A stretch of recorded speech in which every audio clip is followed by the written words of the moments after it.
Halo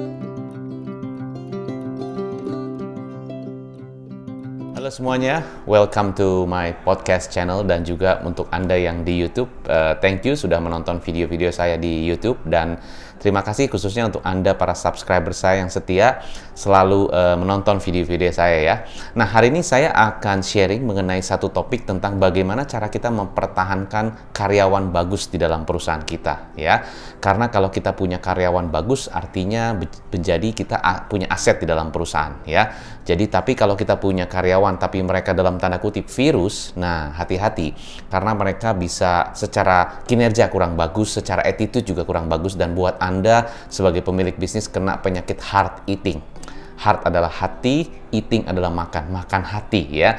Jangan sampai seperti itu. Kerja sudah capek, bisnis sudah pusing, jangan sampai heart eating dengan karyawan. Nah, makanya Anda jika memiliki karyawan yang bagus ya, Anda harus bisa mempertahankan mereka. Kenapa? Karena kalau Anda bisa mempertahankan karyawan bagus, satu, mereka bisa jadi aset di dalam perusahaan Anda dan mereka juga bekerjanya terus dengan semangat dan penuh motivasi dan positivity ya. Tapi Anda juga harus lihat ya, bagi mereka-mereka yang memang sudah bekerja bagus tapi juga Anda tidak punya strategi atau tidak punya sistem supaya membuat mereka semakin bagus, ya Anda bisa jadi kehilangan karyawan bagus tersebut ya. Dan kalau kehilangan karyawan bagus tersebut, Anda bisa secara statistik kehilangannya, ruginya sampai 2 kali bahkan sampai 4 kali ya, 4 kali lipat kerugiannya. Kenapa? Karena bisa jadi mungkin kalau Anda ingin rekrut atau ingin mereplace, menggantikan karyawan tersebut yang bagus, Anda mungkin bisa saja cari ya, bisa saja Anda juga membayar orang lain untuk bisa menggantikan karyawan yang bagus ini, tetapi sulit untuk bisa mencari karyawan yang betul-betul sesuai dengan karakter Anda, sesuai dengan keinginan Anda dan ekspektasi Anda. Maka saran saya lebih baik Anda pertahankan kalau Anda memiliki karyawan yang attitude-nya bagus, skill-nya bagus, dan mereka sama-sama dengan Anda, sevisi dengan Anda ya. Nah, itulah topiknya pada hari ini, right?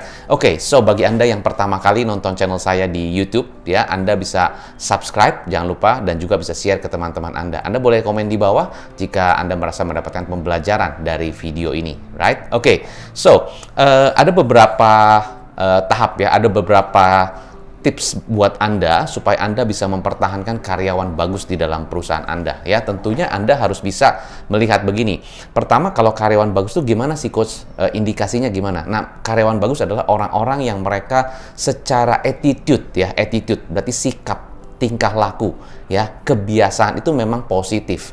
Mereka mau belajar, mereka rendah hati, mereka banyak mau introspeksi diri ya, mereka tidak sombong ya, mereka rajin. Nah, itu dia orang-orang seperti ini ya.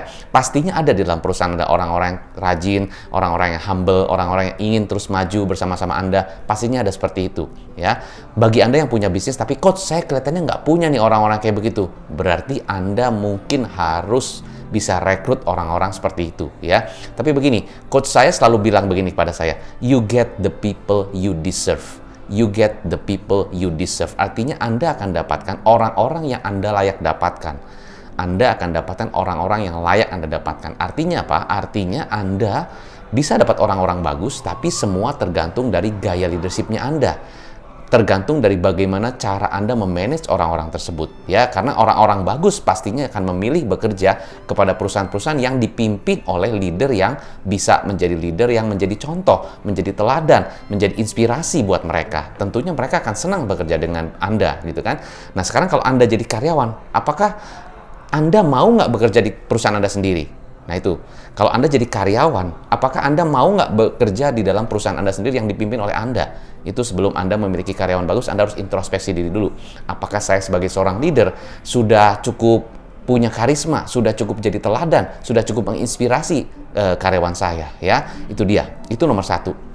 Nah, nomor duanya, ada beberapa cara supaya kita bisa mempertahankan karyawan bagus. Pertama, Anda bisa memberikan sebuah sistem career development.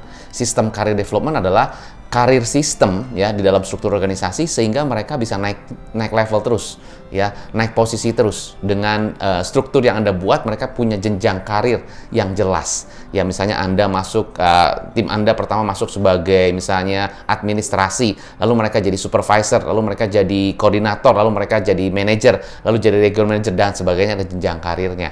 Nah itu salah satu bagaimana supaya mempertahankan karyawan bagus. Karena karyawan bagus ini mereka selalu ingin maju.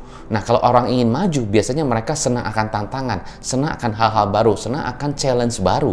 Nah jadi kalau di perusahaan Anda ada semacam sistem ya untuk bisa membuat mereka semakin maju, semakin berkembang, semakin meningkat jenjangnya, pasti mereka akan stay di perusahaan Anda. Itu satu.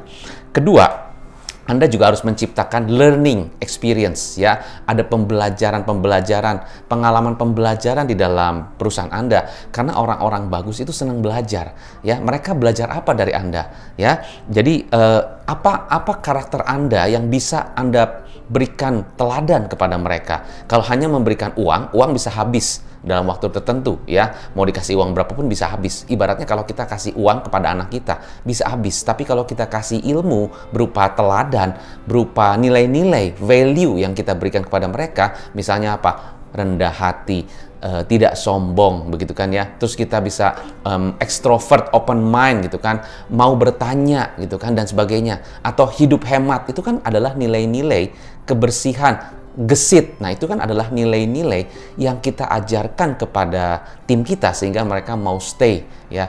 Mereka belajar apa dari Anda? Mereka akan terus belajar ya. Satu titik kalau mereka sudah merasa kayaknya saya udah cukup belajarnya, bisa jadi mereka akan pindah ke perusahaan lain. Ingat, orang bagus biasanya mereka terus belajar. Jadi Anda harus selalu berikan pembelajaran, learning ya, berikan motivasi. Bukan hanya motivasi saja tapi pembelajaran. Bukan hanya tentang pekerjaan, bukan hanya tentang mungkin berhubungan dengan pekerjaannya mereka ataupun di dalam perusahaan, tapi bisa jadi nilai-nilai kehidupan, nilai-nilai di keluarga, misalnya tentang respect diri sendiri dan sebagainya. Itu perlu supaya mereka bisa terus belajar dari Anda ya. Tips kedua. Nah, tips ketiga tentunya Anda harus punya goal bersama yang jelas. Jadi biasanya orang-orang bagus itu senang bekerja di dalam sebuah perusahaan yang punya goal yang jelas. Tahun ini ngejar apa? Ya, mungkin 2 tahun lagi kejar apa? Punya goal bersama yang sama-sama dikejar. Sehingga mereka sama-sama untuk bisa berkontribusi mengejar goal tersebut. Jadi tentukan goal yang jelas apa. Ya, pokoknya tahun ini kita mencapai ini, mencapai itu. Biasanya sudah ada seperti itu. Tapi bagaimana goal ini benar-benar bisa dikerjakan sama-sama, bisa dibuat supaya ini adalah sebuah target bersama yang masing-masing dari kita sampai berkontribusi.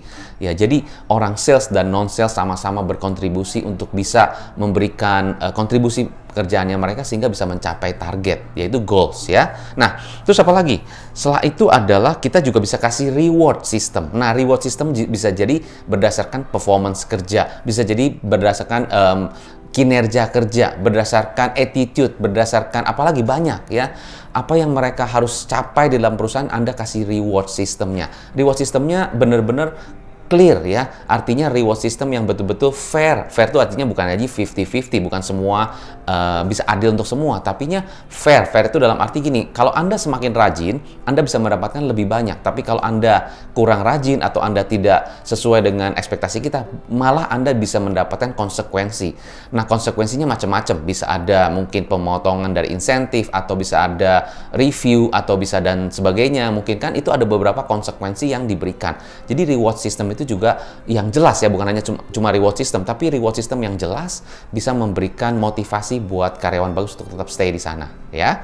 Nah, apalagi space ya, artinya ruang untuk mereka berinovasi, ruang untuk mereka berkreasi, ruang untuk mereka memberikan inisiatif dari mereka sendiri supaya mereka bisa memberikan kontribusi pemikiran mereka, ide mereka, kreativitas mereka, sehingga Anda berikan mereka ruang untuk mereka bisa berkreasi. Kadang-kadang di dalam perusahaan pemilik bisnis hanya ingin menyampaikan A, B, C, semua harus dijalankan ya. Number one, the boss is always right. Number two, if the boss is wrong, see rule number one. Ya itu kan balik lagi berarti ya.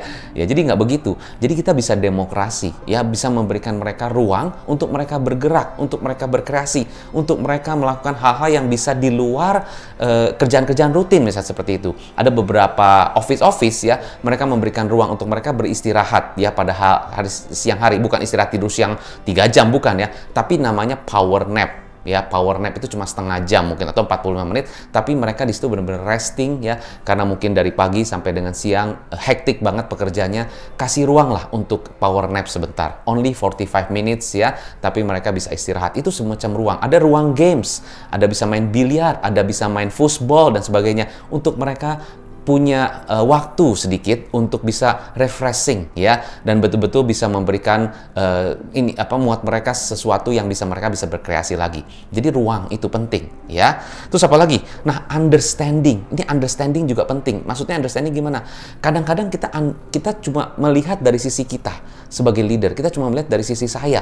Pokoknya nih, kenapa ya karyawan kok tidak sesuai dengan aturan saya? Kenapa ya laporannya terlambat? Kenapa ya mereka tidak sesuai dengan deadline dan sebagainya? Kita cuma melihat dari sisi kita tidak melihat dari sisinya mereka. Contoh, kita punya tim desain ya, tim desain kita minta gini, tolong kamu kerjakan desain ya, dalam waktu 3 hari selesai ya, 3 hari selesai ya. Kita tidak tahu apa yang mereka kerjakan saat ini. Kita bilang gini, urusan dia dong, yang penting kan dia udah dikasih pekerjaan, harusnya selesai dong, kan ada deadline, harus diberesin. Ya betul, satu sisi memang itu betul, tapi pernah nggak kita understand, pernah nggak kita coba lihat mereka kerjain apa? Kalau mereka workload-nya betul-betul penuh, betul-betul wah sangat benar hektik banget, coba kita lihat. Dan waktu pembuatan desain itu kan benar-benar perlu waktu, perlu konsentrasi, perlu fokus. Bisa jadi mungkin mereka kerjainnya sampai malam, kita nggak tahu, dan mereka nggak ngomong, ya kan? Mereka terlambat. Kenapa? Karena mereka ingin desainnya bagus. Desainnya benar-benar perfect, karena mereka ingin mendapatkan satu apresiasi dari Anda, tapi mereka nggak bilang gitu kan. Mereka cuma bilang gini, Pak saya butuh waktu ya, cepet dong, jangan lama-lama, bisa jadi 3 hari beres dong. Ya Pak saya usahakan Pak, jangan lama-lama ya. Gitu, kita cuma bilang dari sisi kita, tapi kita tidak melihat dari sisi dia. Bisa jadi mereka waktu saat buat desain perlu waktu, perlu konsentrasi, perlu fokus dan sebagainya, Anda ganggu. Mereka lihat kerja sebentar, Anda ganggu lagi. Ini udah belum, Anda ganggu lagi.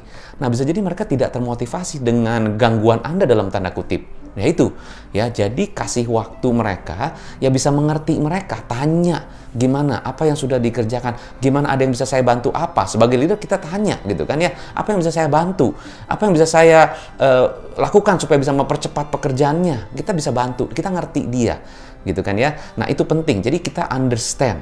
If you understand them, they will understand you back.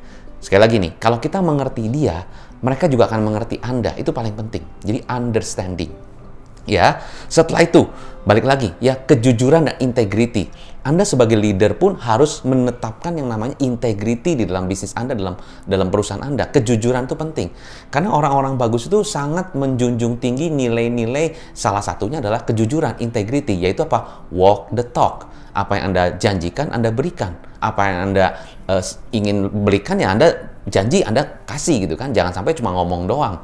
Nah itu integrity ya, kejujuran. Kejujuran dalam hal apa? Macem-macem. Bisa jadi kejujuran bukan hanya kita jujur dalam bekerja dan sebagainya, tapi bisa jadi jujur dalam hal waktu ya. Korupsi waktu udah nggak jujur tuh artinya ya kan. Jadi kejujuran dalam segala hal kita mesti jujur ya. Kita transaksi ini udahlah nggak apa-apa lah dan sebagainya, harus jujur ya.